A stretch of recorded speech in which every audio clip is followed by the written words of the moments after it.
Hello, everyone, and welcome to The Happening. My name is George Shaft, and we have quite the show for you today. We have the 1970s coming back to the UK, mostly in the form of shortages. We also have got the German election happening, and I know I'm doing a story outside of what you could call the Anglosphere, but hey, elections, and I am interested. And then, of course, there will be the Anglosphere itself with AUKUS, the alliance or so-called alliance between America, the UK, and Australia, which you'd think would already be a thing, but well, there's more details to that. Let's go straight to our first subject for today in the happening. And the first thing that's happening, if you are in the UK, you might have noticed that everything's kind of falling apart.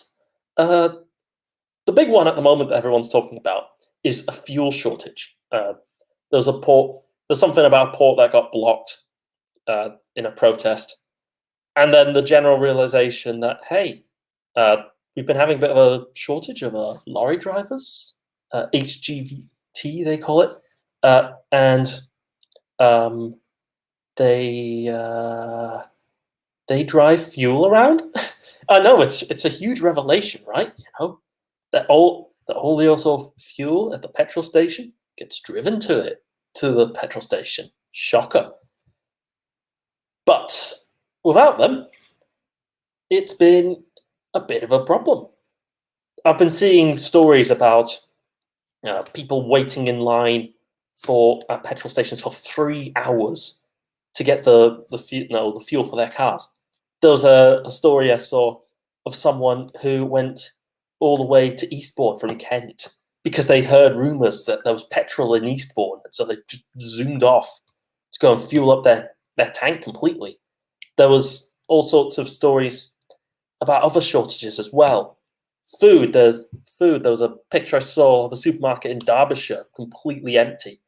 BP, the British Petroleum, big sort of oil and gas company, shut down multiple petrol stations around the UK because they were like, yeah, we don't have any fuel for it, so it's going to shut down. There's no point keeping it running. And I'm sitting around, well, with the fuel one, I'm sitting around going, oh, thank goodness I don't actually have a car. I don't drive anywhere. So, hey, not my problem. But apart from that, my thoughts have generally been, oh my God, this is all way worse than I thought it would ever be. I know I'm going to sound very I told you so, but I did predict a lot of problems with the first cause, and the cause that seems a bit taboo. Nobody really wants to talk about it. And the ones who do are all the people who just get kind of dismissed because they've always been talking about it. It's been Brexit. You know, love it or hate it. The fact is that the very central premise of Brexit was, hey, we're going to put in loads and loads of new rules to people coming in to the UK. It sounds obvious to say. It sounds like, yeah, no, that's what we want with sort of immigration, but there are consequences for that. And if you're not prepared, or worse, given everybody the idea that, yeah, don't worry though, we're going to have a good deal. There won't be much in the way of, problems to the trade. Yeah, it'll all be Gucci. It'll be the same as before. You end up in this situation where pretty suddenly, really, there was no last minute kind of close integration deal with Europe. And we were just hard out. And sure, it took some time because there was a few stockpiles here and there, and some people are still driving, obviously, otherwise we would have nothing at all. But now you see the effects of it, of all this really taking root. Less lorry drivers want to go to the UK because they perceive the UK as sort of a hostile place with all sorts of rules that make their lives an inconvenience. So why would you drive? There was a thing I saw, which I think is encapsulated perfectly. It was a sort of description of, imagine you're a lorry driver, right, who lives in Poland, okay? and you have two jobs now sort of offered to you. One is you're driving a load of goods all the way to Spain and back, and the other is you're driving a load of goods all the way to the UK and back. But I was pointing out pretty clear that in every single way, the Spanish one is just the better deal. Not only because it's all Schengen, so you just hop into the lorry and you just drive off and there's no sort of inconveniences or problems whatsoever. But then there's just the simple fact that because of the sort of shortages, because it's been all these Brexit, economic problems, it means that when you're driving from Spain to Poland as a lorry driver, you will have something on the return journey, which means that you get paid on the other side, which means that you might, you're basically bringing double the wage packet. But if you go into the UK, it's like, okay, you drive the goods to the UK. Oh, but we're not exporting anything because we've just Brexited and all the businesses, haven't adjusted and don't know how to deal with all these new restrictions.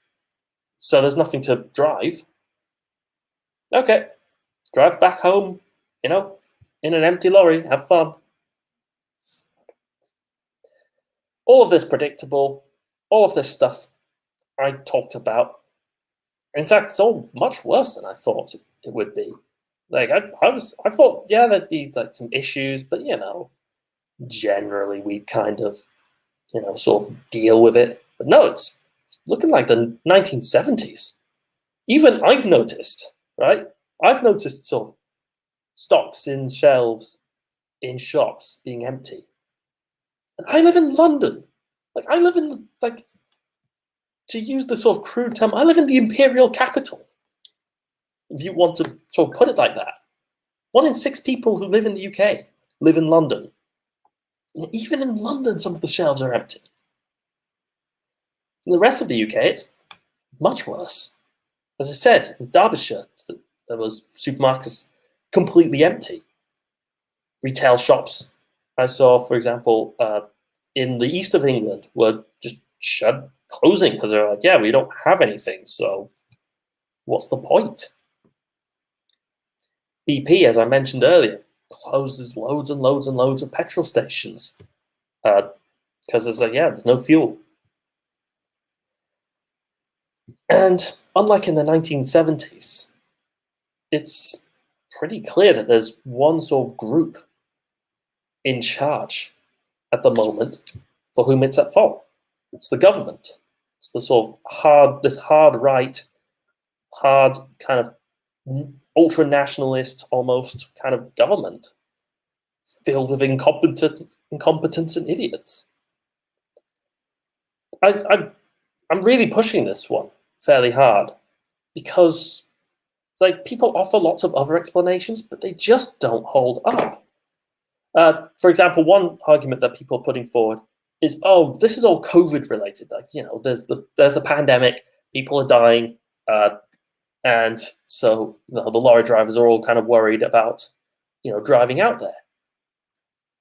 But if that was the case, if that was actually the argument, you would expect to see the same kind of dramatic shortages in other countries. But you don't. I was in contact with my family, for example, who live in Luxembourg, and not a single shelf is empty there. There's not a single problem. Yeah, they kind of talk about it a bit. It's like, yeah, there's some COVID stuff, and so we're going to need to look after it and make sure to be smart about this. But apart from that, there's no problems whatsoever. The other one that they're talking about is, it's because 100,000 of people who would have qualified as lorry drivers didn't last year because of COVID. It's a slight variation on the theme. It's like, okay, yeah, there's COVID, so not enough people qualify. But again, if that was the case, you'd expect to see every single country have this problem. And yeah, on the continent, they talk about it. More on that later. But is it a big, noticeable problem that is causing huge queues in petrol stations? No, not really. It's just not. The other thing you could talk about, and I've seen people talk about, is a lot of sort of it's an aging profession basically. Lorry drivers aren't paid enough, and so all the people who were in the profession, they kind of just stuck around for a while, but then COVID came around and they all retired early because it's like, yeah, I'm already old and I'd be real. How many years would I really be driving? I'm not driving anywhere. That sort of thing. But again, that's not a UK specific problem. You would expect to see similar things in other countries, but you aren't. So it just doesn't fit. It just doesn't seem to explain everything. What does explain everything is bad government and an insane, foreign policy choice. We left the EU, so it made it harder to import anything. And now we have shortages. Other countries which didn't leave the EU and didn't get all these make it harder to import and export things, just aren't having these problems, or to anywhere near extent. We had a government which deliberately made a point of closing down strategic reserves because they were costing money. Other countries didn't, and they are drawing on their strategic reserves with no problems. We do not have them anymore. I was seeing something this week about how it was only in 2017, was it, that the UK actually shut down one of its last sort of major fuel reserves. It was this huge facility over in Essex, I believe it was, and it was just shut down because the government was like, oh yeah, we don't want to pay for this. It's too much money to pay for a bunch of silos with extra petrol in case something goes wrong. It costs, look at this, it costs 7 figures to maintain this stuff. We can't afford that. And now look, we have a fuel shortage. And wouldn't it have been so convenient if we had a storage facility somewhere, specifically with a strategic reserve of fuel in case there was a shortage, for whatever reason? Oh, but no, we don't have that because we had a bunch of penny pinchers in government, which just goes back to the point. Bad government running on an incredibly insane policy position, unfortunately voted for by referendum, which is, I swear, the only reason why so many people are kind of pretending not to see because they have a direct role in making it all happen. But what more can I add? Insane government running on a terrible position. That's causing shortages, visible across, at this point, blatantly obvious, in fact, all across the UK. Even in London, the capital of the city, of the country, England is my city, haha, capital of the country, 1 in 6 people in the UK live there. Central London, in fact, richest parts of the country. Here are the customers who will pay for things, and yet there's empty shelves. If that's not an insanity that tells you everything we need to know, then, especially when you contrast and you look, okay, here's a corner shop taken yesterday of the poorest corner shop in the poorest district of Bulgaria, and you find it's completely stocked. The conclusion seems really obvious, does it not? But we don't really want to admit that because half the population voted for the Brexit. And yes, you can tell me all you want about this figures. You get what I mean. Half the population voted for it, and then redoubled by voting for the Conservative Party yet again, in a party that was run by a buffoon, surrounding myself with a cabinet full of clowns. And here we are. I'd keep going. Honestly, I could just keep going forever on this. But I've made my point, and it's time, I think, I let other people make their point. Yes, great other people who have their own genders and who say their own thing. Very exciting, very weird. I'll let you listen to them, and I'll talk to you all again very, very soon.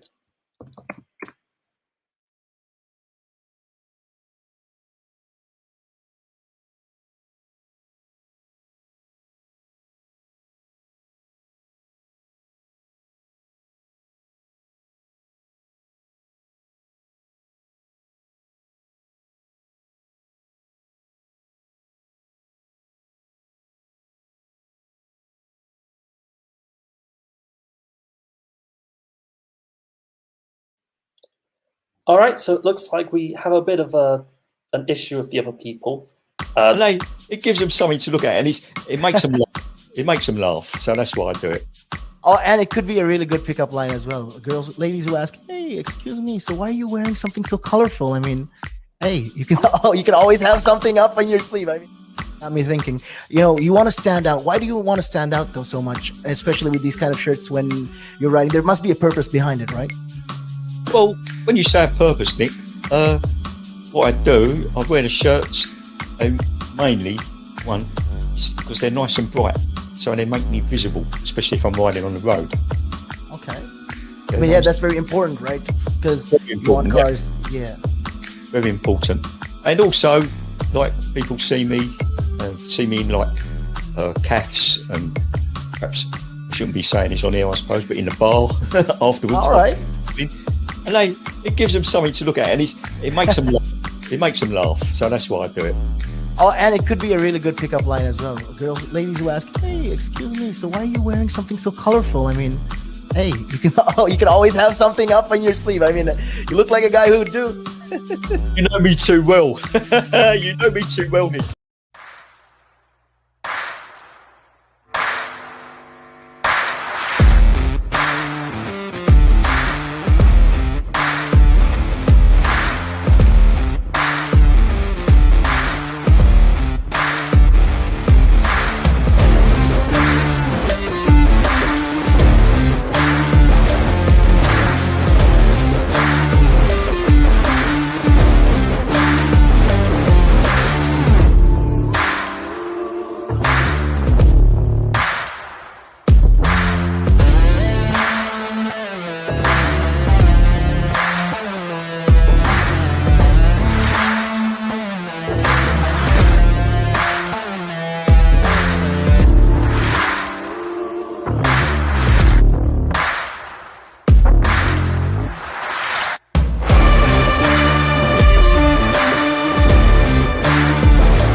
Hi again, and welcome back to The Happening. My name is George Shaft, and I just talked about fuel shortages. I talked about how the petrol stations are shutting down and people are queuing for hours and hours. I probably should get rid of the smiley face now. That's a bit of a terrible thing. Speaking of terrible things, one last thing I didn't mention in the first segment, but you might see a bit of disruption this episode. My behind-the-scenes lovely man currently has no electricity, so he's been having a bit of a oh, I go and walk away and have a bit of a break, while you talk, and then I come back every 15 minutes arrangement, which is not completely foolproof, as you might have noticed there, when the other people were meant to be talking, but then didn't for a while. Anyway, let's go straight to the substance of things now. Let's go right back to the real issues. I'm going to talk about AUKUS. So this is actually a story that happened last week, but I've been hearing about it a lot more this week, mostly because it took a bit of time, really, for people to kind of... I think the way I see it is like people took a bit of time to think about it, to kind of go with what their stance is. And I'm actually much the same. So what is AUKUS? So AUKUS was a proposed alliance, I guess would be the way to put it, between the United States, the UK, and Australia. Now that might seem really just yeah, but aren't these countries already allied? Aren't they already countries that work together very closely on a lot of things? Yes, they are. But this is a bit different. I've got a Wikipedia page up for this because I find Wikipedia tends to be quite good at sort of the basic explanation of things. AUKUS is a trilateral security pact between Australia, the United Kingdom, and the United States, announced on the 15th of September for the Indo-Pacific region. Under the pact, the US and the UK will help Australia to acquire nuclear-powered submarines. Although the joint announcement by Australian Prime Minister Scott Morrison, British Prime Minister Boris Johnson, and US President Joe Biden did not mention any other country by name, anonymous White House sources have alleged it is designed to counter the influence of China in the Indo-Pacific region. Later, Johnson told Parliament that it was not intended to be adversarial towards China. Excuse me, sorry about that. So it seems pretty straightforward so far, doesn't it? Hey, let's go and give Australia submarines, nuclear-powered ones, so that they can, have a modern navy with, standard stuff. It always kind of weirds me out, actually. I don't know if I'm the only one. That's sort of a weird thought about knowing that most countries still use diesel-powered submarines. Because nuclear-powered submarines are just so much better in every single way. So it strikes me as kind of weird that at this point that, wow, 50 years after invented, and most countries still don't use nuclear-powered submarines? It's crazy. It's because they're so prohibitively expensive, materials and stuff. But this made me think for various reasons. The first one, nuclear-powered submarines. I was like, wait, Australia didn't already have those? Okay. But then the second thought was, okay, once you have nuclear-powered submarines, though, doesn't that make it easier or more likely, perhaps, that Australia itself might get the next step? Let's say it with me, it's the obvious thing that people always think of when you say the word nuclear weapons, the apocalypse bringers, the delete the world buttons. Is this supposed to give nuclear weapons to Australia? No, but once you have those nuclear reactors, once you have those, the fissile material in the submarines, which are military in nature, it's not a huge logical leap to then wonder, oh, so aren't they then going to take all this stuff and make their own nuclear bombs? Probably, but maybe not. But then, the last part about this whole AUKUS alliance, and this one's something I'm quite surprised at, because you see, the Wikipedia article, as you heard, said, oh, this is to counter China. And that's what everything was talking about. China. China's been sort of expanding. It's going out into the sea, been butting heads with everyone it encounters. And so the idea was, oh, if Australia has got sort of modern nuclear submarines, they'll be able to, I don't know, fight a war against an empire that's not been declaring war on anyone, but all right, sure, you do you, kind of thing. The reason why I find that so strange is because it seemed like there was a way really obvious, pretty close to home, I guess, target of all of this. And that was France. And it's literally only The Economist that really talked about this.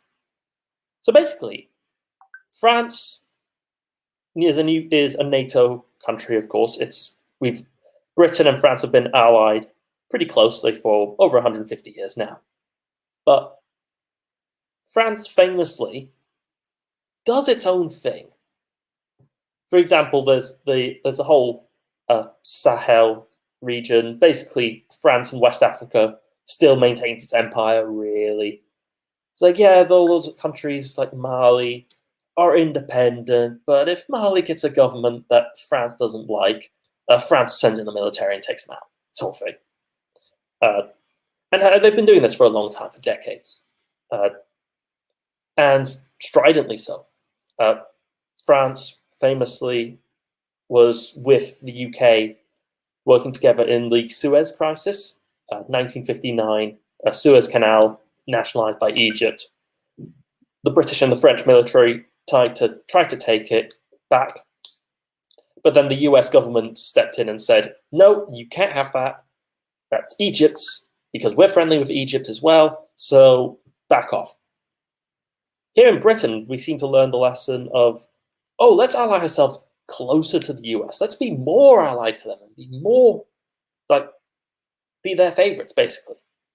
Whereas France's lesson was, oh, I guess we can't rely on the US anymore. Let's go do our own thing. And because they kind of do their own thing, France has really been quite an effective, I want to say counterweight. Maybe it's like realist when it comes to a lot of the sort of foreign policy. France didn't take part in the war in Iraq, for example. France left in 2014 from Afghanistan.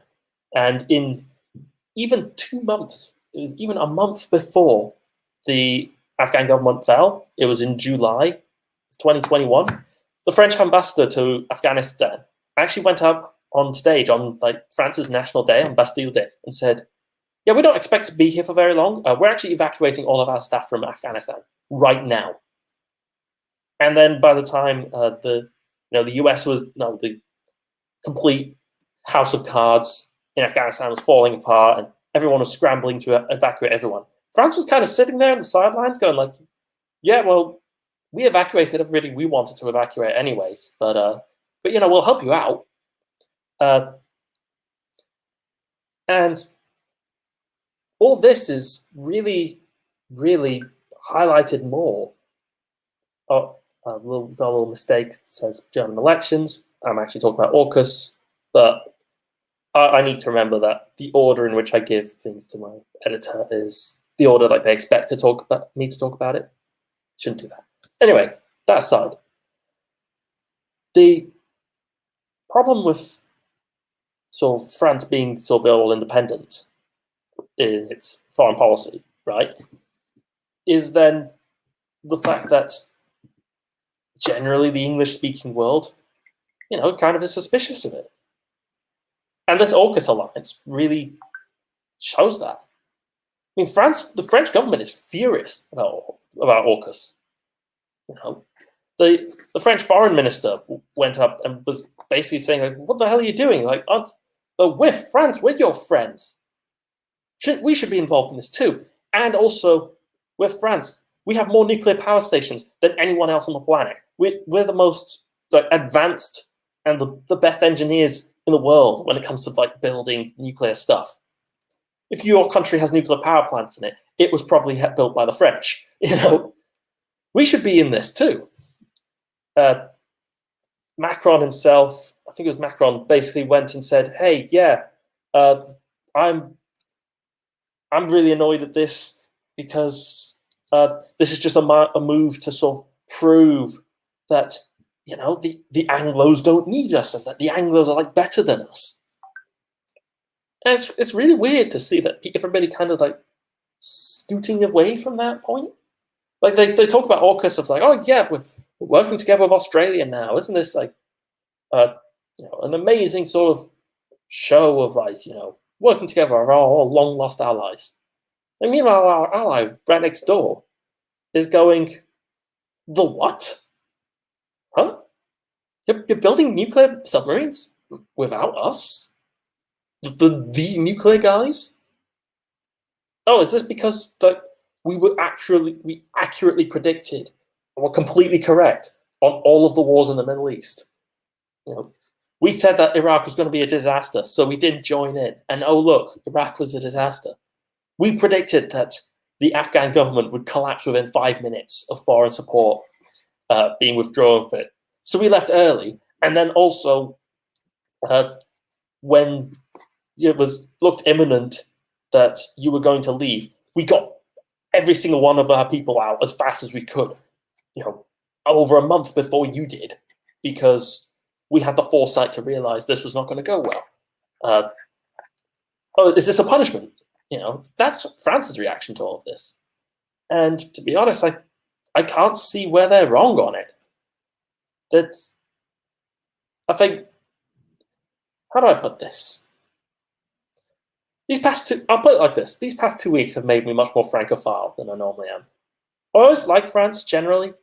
I think they've got, I know, the biggest heresy an English person could ever say. But I like the sort of like the vibe, I guess, of France. There's a kind of like a more kind of like head in the real world kind of attitude when it comes to the French government. And here's so far been one of the biggest ones.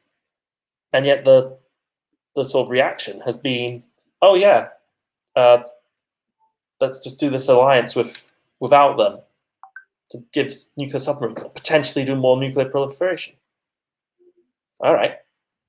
What do you think? There's some other people who might have some opinions too. Let's listen to what they have to say. And it gives them something to look at, and it makes them laugh. It makes them laugh, so that's why I do it. Oh, and it could be a really good pickup line as well. Ladies who ask, "Hey, excuse me, so why are you wearing something so colorful?" I mean, hey, you can always have something up on your sleeve. I mean, got me thinking. You want to stand out. Why do you want to stand out though so much, especially with these kind of shirts when you're riding? There must be a purpose behind it, right?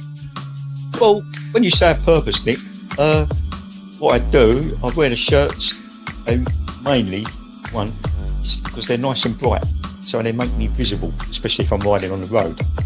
Okay. I mean, yeah, that's very important, right? Because you want cars, yeah. Very important. And also, like, people see me in like calves, and perhaps I shouldn't be saying this on here, I suppose, but in the bar afterwards. All right. And it gives them something to look at, and it makes them laugh. It makes them laugh, so that's why I do it. Oh, and it could be a really good pickup line as well. Ladies who ask, "Hey, excuse me, so why are you wearing something so colorful?" I mean, hey, you can always have something up on your sleeve. I mean, you look like a guy who would do. You know me too well. You know me too well, Nick.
Guten Tag und heute werden wir sprechen über die Wählung. Well, I start there in German because there's an election this week, aber nur wenn sie ihr Deutsch spricht. It's the German elections, and this time, unlike the past couple German elections, this one looks set to be really, really interesting. Angela Merkel, the Empress of Germany since the fish crawled out of the sea, the High Priestess of the European Union since the European Union realized that they could actually kind of try and do something about crises. She has announced that she's going to step down after a long, long time in charge, which then completely opens up the door to the question of who's going to come next. And that answer seems to be, well, it's open to debate. It could be anyone you want. For Angela Merkel's own party, they decided to. So I'm just checking quickly to see when she became chancellor. So I don't actually remember the exact year that she became the chancellor. It was 2006, was it? Yeah. But so anyway, her own party, the CSU, Conservative Party, basically Christian conservatives. It's a bit different in the mainland, but Christian conservatives basically go like, all right, we're going to put this guy in charge called Armin Laschet. Now, Armin Laschet's been quite interesting, and I find him interesting for a whole bunch of reasons. The first one is because he isn't actually Angela Merkel's designated successor. Merkel herself actually was grooming this other woman, I forgot her name right now, which is going to really bug me, and was basically walking around and was like, yeah, wouldn't it be great if she was the prime minister, the next chancellor? Yeah, look at her. Look how good she is at this. Isn't she really intelligent? Isn't she really going to be the best chancellor that you've ever seen? And her party then went, okay, cool, but we're actually going to go for this Armin Laschet guy instead, which is a bit unexpected. More unexpected was the fact that Armin Laschet, despite being in Merkel's own party, is running on a platform of, oh, I'm the radical guy. I'm the guy who's like going to change everything, and I'm going to be like, you won't believe the reforms and all the kind of the problems I'm going to deal with, when I'm chancellor, which is amazing, not just because of the fact that he's from her own party, and yet he's the one going around saying, let's all be radical and let's all be different. But then also because it means he's been acknowledging like a whole bunch of problems that other parties just don't. For example, in the debates, there was a bit of a moment where the moderator asked about, there's a bit of a problem with pensions. Should we do something about that? And the other candidates kind of were like, yeah, the pensions, no, it's such a shame, And Armin Laschet, meanwhile, was like, yeah, it's a huge problem. I'm going to do something about that. It's going to be like my number one priority and all this stuff. And you're like, wait, what? Aren't you the CSU guy? Like the guy from the... Okay, I guess you're going to do that. And then, so you might think, okay, but Angela Merkel must be really popular because she won 4 elections and is... Now she's stepping down willingly, not being ousted. So who's the one? Isn't there going to be like a continuity candidate? Yeah, that's the guy who looks set to win. Olaf Scholz, the leader of the SDP, they're basically the German Labour Party, has been running on this really moderate platform of like, oh yeah, no, are we changing Merkel's policy? Nah. I'd never do that. Don't look at the lefties in my party, by the way. They're all going to be hidden. And also, according to all the polling, I'm way more right-wing than all of my party members, but don't worry, I'm not going to change a thing. Which is really weird to see. In many ways, I have the thoughts that the sort of German politics is a bit ahead of British politics. Conservative leader for forever. The German sort of Labour Party, the SDP, actually had basically its own Jeremy Corbyn for a while. His name was Per Steinbrück, and he's completely useless. Genuinely just a bad leader. And so he led them to their worst defeat in an eternity. But then the SDP have built themselves up, and now they've got this moderate guy who's way more right-wing than anyone else in his party. And he looks set to win. And win big, too. Germany uses a proportional representation system. And so, for the most part, the parties are expected to be in coalition with each other. And there's basically no viable coalition arithmetic that people are putting out that doesn't involve the SDP in some way, which is kind of, incredible. Because as far as I've been aware of politics, for Germany, all of these elections have always been the same, but for the CDU and the CSV, which I remember now the CSU is the Bavarian sister party but they work together. So it's kind of incredible the thought of, got a German government without the Conservatives in charge. But then there's the second part, is the Conservatives. You see, here in Britain, and certainly in the US, we always like to kind of laser focus on Angela Merkel as this real, she must be like this real social liberal, right? Because she opened the doors in 2015 for all the immigrants who are coming in from the Middle East. She must be like this flaming liberal lefty. No, the answer is no, she's not. She's kind of on the moderate side of things, but she is definitely a conservative. She delegated, for example, loads of powers on infrastructure to the regions, and that culminated to where the region that was in charge of the Kiel Canal, the canal to avoid Denmark if you're on a boat. That actually had to shut down at one point because the government just wasn't maintaining it. And it's like, oh my God, the canal's broken. We need to fix it. The locks aren't working.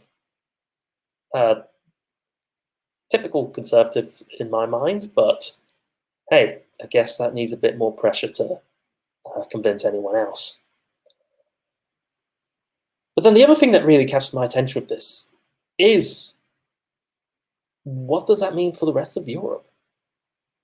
If we genuinely get a new Chancellor of Germany, and he's of the Social Democratic Party, changes everything, doesn't it? It means that the main kind of behind-the-scenes power broker of the European Union is going to be a lefty. I know, a moderate, granted, but a lefty nonetheless. And with every potential to be more lefty than that. So far, people are kind of positing maybe a three-party coalition for the leadership. And two of the coalition ideas that have been catching a lot of attention is one called the Traffic Light Coalition, basically which would be the SDP, the Social Democrats, the Greens, self-explanatory, and the FDP, who are basically like the German Liberal Democrats, often seen as like the rich people party. Either them working together, or SDP, the Greens, and Die Linke, the left party. Basically all the old communists from the East Germany days trying to make their comeback in electoral politics. And all the discussions like, hey, what if we have either a traffic light or a left coalition in charge of Germany? Especially the left coalition one makes me wonder all sorts of things about, what would be the future direction of travel in the European continent. I think a leftward march would be very, very appreciated at this point.